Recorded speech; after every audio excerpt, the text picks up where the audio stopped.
નમસ્કાર ખેડૂત મિત્રો, આજે આપણે આવ્યા છીએ રાજકોટની બાજુમાં મુંજકા ગામમાં. તો આપણી જોડે ખેડૂત છે, એનો પરિચય લઈએ. પહેલાં તમારું નામ, ગામ અને તાલુકો જણાવો ને.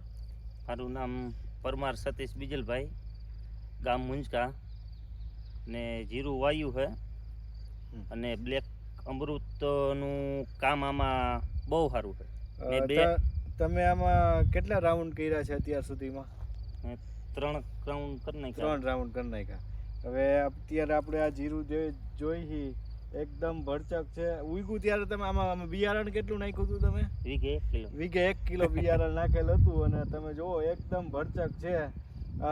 જુઓ તમે, એક જ છોડવાની અંદર 30 થી 35 ડાળીઓ ફૂટેલી છે. આમ એક છોડવો જોઈએ ને તો 30 થી 35 ડાળીઓ ફૂટેલી છે. એક માળના દાણા આવી ગયા છે, બીજા માળના ફૂલ ચાલુ છે અને ત્રીજા માળના મોગરા બેસી ગયા છે. આ કઈ એવું તેવું જીરું. જો શું લાગે તમને બ્લેક અમૃત વાપરવાથી તમને ક્યાં ક્યાં ફાયદા થયા? આમાં આવડું થાય જ નહીં, આવડું જ વલ આમાં આવડું જ થતું. હા, તમે દર વર્ષે વાવતા હોય ત્યારે ઓછું નાનું વલ થાય. બ્લેક અમૃતના કારણે આવડું ફૂટનું જીરું થયું. બરાબર. અને બીજું તમને ઉત્પાદનનો કેવો અંદાજ લાગે છે? પૂરેપૂરો આવે.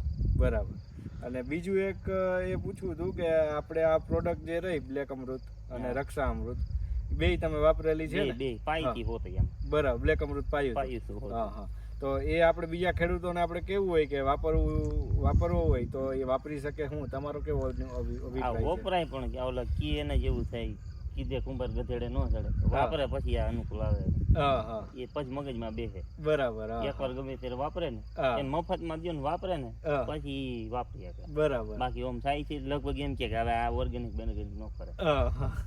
પણ તમારો અનુભવ કેવો રહ્યો? બહુ સારો, બહુ સારો. હા હા. હું જ ઓર્ગેનિક કઈ વાપરતો નતો, પણ આ બે વસ્તુ મેં વાપરી. બરાબર. એકવાર તો એ મરચી મેં વાપરી હતી. આપણે મરચીમાં વાપરી આ પેલા પાઠા હતા ને. હા. એમાં તમને કેવું રિઝલ્ટ મળ્યું? એટલે આપણે ખેડૂતો મિત્રો, આપણે હે ને બ્લેક અમૃત અને રક્ષા અમૃત બધા જ પાકમાં, બધા જ સ્ટેજમાં વાપરી શકાય. એટલે વૃદ્ધિ વિકાસના સ્ટેજમાં, ફ્લાવરિંગના સ્ટેજમાં અને દાણા ભરવાના સ્ટેજમાં. અત્યારે આ તમે જુઓ, પહેલા માળના જે દાણા ભરાણા છે એકદમ જાડા જાડા દાણા ભરાણા છે. એટલે આપણે ફળ દાણાની સાઇઝ વધારવી હોય, ચમક વધારવી હોય તો બ્લેક અમૃતનો અચૂક દાણા ભરવા ટાઈમે એક સ્પ્રે કરવો જોઈએ. એટલે મારે પ્રમાણે તો મારા અભિપ્રાય પ્રમાણે કેવી રીતના આપણે કરી શકીએ? એક સ્પ્રે ફ્લાવરિંગ ટાઈમે, વૃદ્ધિ વિકાસ ટાઈમે, એક ફ્લાવરિંગ ટાઈમે અને એક દાણા ભરવાના સ્ટેજે મારેલો હોય ને, ટોટલ 3 સ્પ્રે લાગી ગયા હોય ને.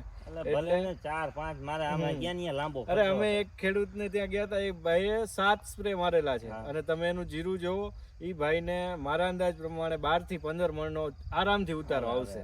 આવું નવું પાક જ. હા, મેઇન પાકવાની વસ્તુ છે. એક તમારે ધ્યાન રાખવાનું, એક કાળી ચરબી ના આવે. એટલે કાળી ચરબી માટે અત્યારે આપણે વાપરવું હોય તો આપણે જટાયુ વાપરી શકીએ અથવા ટાટાનું સાર્થકય વાપરી શકીએ. 2